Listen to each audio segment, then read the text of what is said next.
반갑습니다. 경매 채널 김도현입니다. 자, 한동안 제가 강의 중에 말씀은 안 드렸는데 제가 이렇게 열심히 우리 강의를 하고 여러분들을 만나 뵙고 하고 싶은 목적 중에 하나가 모든 낙찰자들이 행복한 기부 1%에 동참하기를 희망하기 때문입니다. 저한테 강의를 듣고 경매를 배워서 낙찰을 받고 수익을 내신 분들은 행복한 1%를 실천해보면 나머지 99%가 얼마나 더 행복한지 아마 직접 몸으로 체험하시게 될 겁니다. 네, 오늘도 강의 시작하겠습니다. 자, 이번 사건은 세종특별시에 있는 세종특별자치시에 있는 아파트입니다. 최근 언론에 보면 세종시 아파트 값이 많이 올랐다 이런 기사들이 많이 나오길래 시장은 어떠한가 한번 살펴보는 의미가 있기 때문에 한번 이쪽 지역 사건을 해봐야 되겠다 생각하고 있었습니다. 마침 나와 있길래 제가 분석을 했습니다. 이 지역은 경매 물건이 그렇게 많이 나오지 않습니다. 아무래도 아파트 부동산 시장 경기가 좋으니까 물건도 없고, 현재 한번 보시면 아시겠지만 세종시에 있는 아파트 경매 물건은 10개가 채 안 되는 것 같습니다. 그만큼 부실 채권에 의한 아파트 물건은 별로 없다. 아파트 시장이 잘 돌아가는 지역이다. 그렇게 우리가 짐작할 수 있습니다. 물건은 아파트입니다. 아파트 이름은 가재마을 12단지 이렇게 되어 있습니다. 전용 면적은 25.7평이고 대지권은 미등기나 감정 가격에는 포함되어 있다. 토지와 건물이 일괄 매각이다. 자, 이 수업에 이 미등기 부분에 대한 집중적인 언급, 그리고 법률적인 어떤 상황, 상태, 이것을 수업하고자 한다면 좀 시간이 많이 걸립니다. 사실상 문제는 없기 때문에, 문제는 없습니다. 없기 때문에 일단 이 부분은 특별히 언급하지 않고 일괄 매각이라고만 가정하고 수업을 진행하도록 하겠습니다. 소유자와 채무자는 같은 사람입니다. 보시면 감정이 2019년 7월 11일 1차 진행했습니다. 그때 4억 4,800이고 한번 유찰돼서 지금 3억 1,360만 원. 가격 시점은 2018년 11월 14일입니다. 아마 2018년 11월 즈음에 경매가 접수됐을 겁니다. 보시면 여기 2018년 11월 5일 사건 접수라고 되어 있습니다. 그러니까 저쯤에 감정된 가격입니다. 그 당시에 4억 4,800을 했다. 지금은 시장 거래 가치가 어느 정도인지 그런 것들을 나중에 차차 분석하도록 하겠습니다. 아파트는 이렇게 생겼습니다. 신축 아파트 생긴 지 얼마 안 됐다라는 느낌은 다 모두 느끼실 겁니다. 공동 출입문이고 지하 주차장입니다. 깨끗하게 잘 관리되고 있는 건축된 지 그렇게 오래되지 않은 아파트다. 여기 내부 사진도 있네요. 네, 이렇게 생겼습니다. 방향은 남서향이라고 보시면 되겠죠. 남양 서양입니다. 남서향을 보고 있습니다. 경매 사건 진행되는 동안 어떤 문건 접수 내역이 있는지 한번 보겠습니다. 문건 접수를 했다라는 건 이해관계자들이 어떤 사람이 있는지 대충 짐작할 수 있고, 낙찰받은 이후에 낙찰자에게 그 사람과 어떠한 관계를 가질 것이냐, 낙찰자에게 어떤 손해를 줄 것이냐, 이런 것들을 사전에 생각해 볼 수 있습니다. 그래서 이 관계자에 대한 조사를 위해서는 이 서류를 꼭 한번 보셔야 됩니다. 감정인 감정평가서 제출, 현황조사, 특별 송달 신청, 그리고 임차인이 있네요. 자, 임차인이 권리신고 및 배당 요구 신청을 했습니다. 자, 임차인이 있다라는 것. 그리고 채권자 변경 됐고, 열람봉사 신청, 보증서, 공시송달 신청, 기타 공고료 청구서 등 특별한 이해관계자, 낙찰자에게 영향을 줄 만한 어떤 접수 내역은 없다. 다만 임차인이 있다라는 것. 그래서 점유자 그리고 권리 분석할 때 주의 깊게 한번 보셔야 될 것 같습니다. 물건 현황 한번 보겠습니다. 이 물건에 대해서 24층 중에 27층 중에 자 5층 아파트인데 그 중에 4층 아주 저층에 해당하겠죠. 저 정도 되면 2015년에 건축됐습니다. 이제 4년 정도 됐습니다.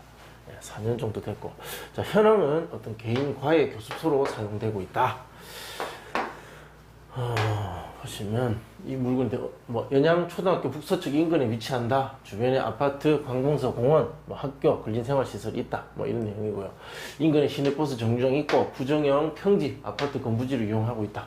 특별한 내용은 없습니다. 자, 27층 중에 4층이고 주거용이 아닌 어떤 개인 교습소로 이용되고 있는 임차인이 있는 아파트. 자, 이것이 경매에 나왔습니다. 자, 그러면 예상 낙찰가에, 입찰가에 반영해야 될 어떤 권리적 하자가 무엇이 있는지 한번 확인하고, 계상 낙찰가 분석하도록 하겠습니다. 자, 두 번째 시간입니다. 누가 점유를 하고 있는지 보겠습니다. 임차인이 있고, 점포라고 되어 있습니다. 일단 주거용을 어떤 상업적 목적으로 전체를 점유하고 있습니다. 자, 6천에 58만원 계약을 했고, 사업자 등록도 있고, 확정일자도 있고, 배당 요구도 있습니다. 다만, 우리한테 중요한 것. 자, 입찰을 들어가고자 하는 사람은 말소 기준 권리를 보고 어떤 권리 분석을 해야 되겠죠.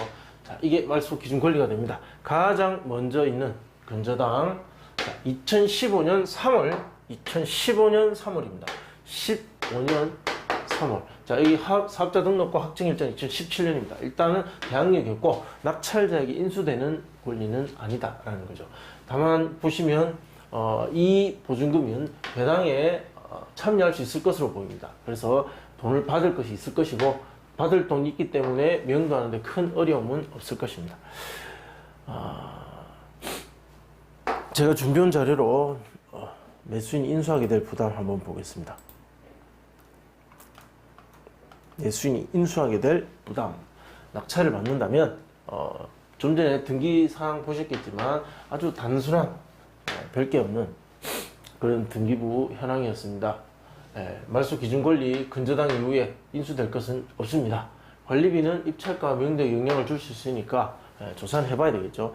다만 이 사건 같은 경우는 임차인이 있고 지금도 사용 중에 있고 상업용 목적으로 이용하고 있기 때문에, 그리고 또 더욱이 보증금을 배당에 참여해서 받을 수 있을 것이라고 보기 때문에 관리비 연체 가능성은 낮다.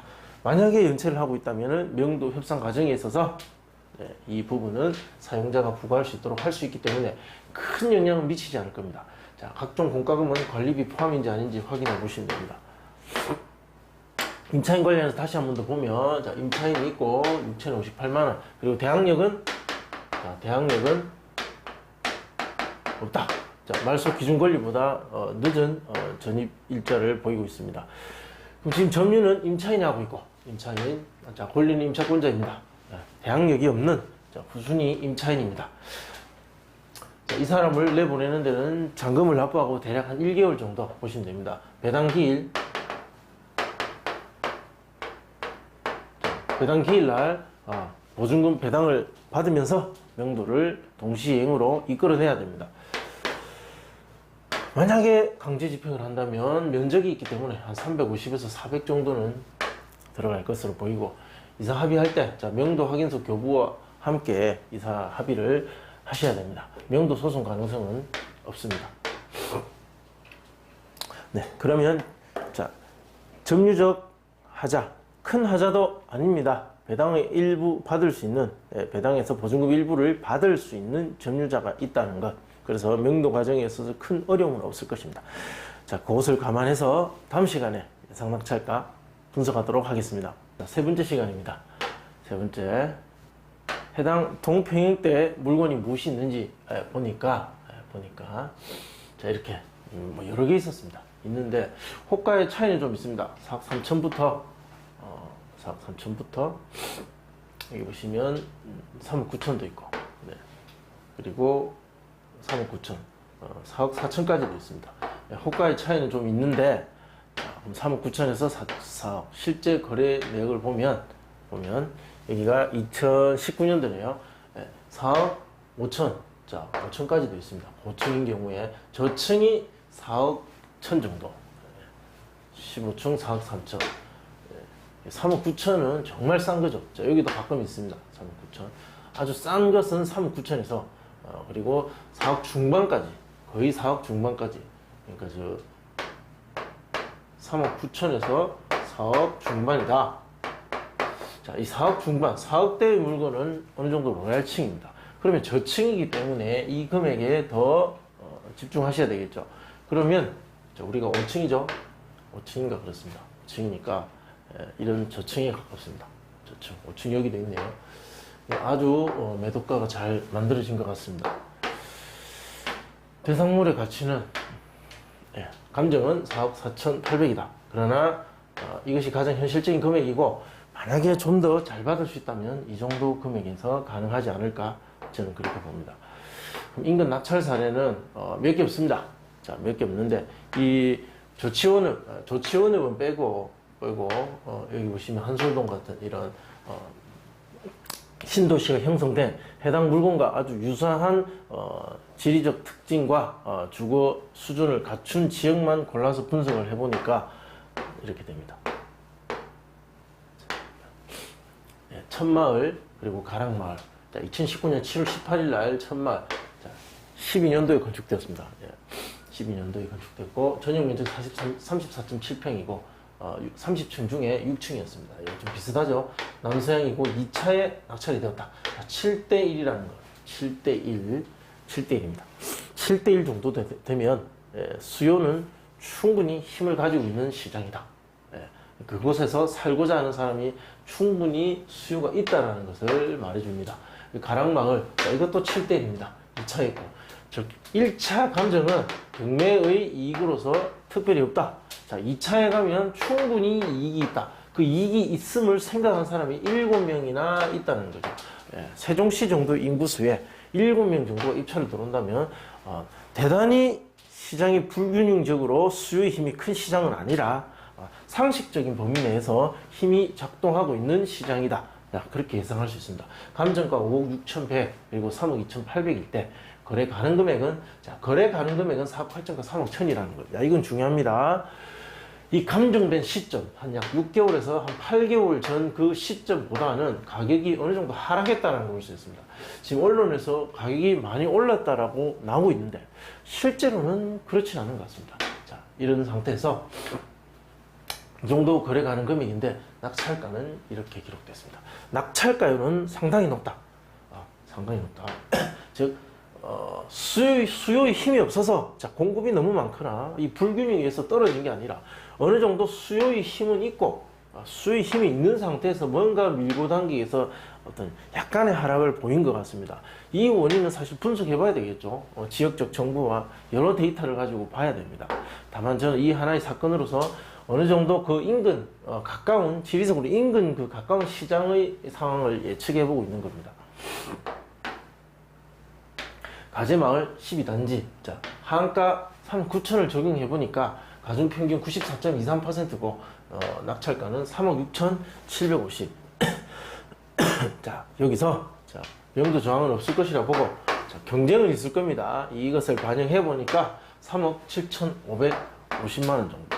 자, 3억 7천 중반에서 상한가 4억을 적용하면 3억 8천 중반입니다. 즉 3억 7천 500. 자, 여기서 3억 8,500.